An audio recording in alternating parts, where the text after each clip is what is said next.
Good evening, welcome to Mr. Johan Pabi. So ito po yung unit natin na M92 Taurus, yung Beretta. So may kasama siyang cleaning rod and magazine,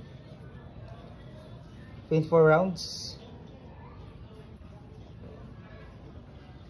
or 29 rounds. So, kakaiba po yung mga capacity ng bawat unit, no?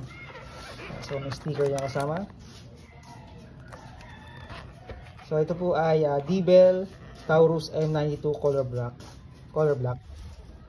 And so may railings po yan, pwedeng lagyan ng laser or flashlight. And so may serration sa front and rear slide. And so po yung kanyang marking, so gandang kanyang grip. Beretta. Yan, so meron siyang safety, no? Once nakababa po yung kanyang selector, sabihin hindi po yan yung trigger niya, mapipindot yan. Mamaya try natin.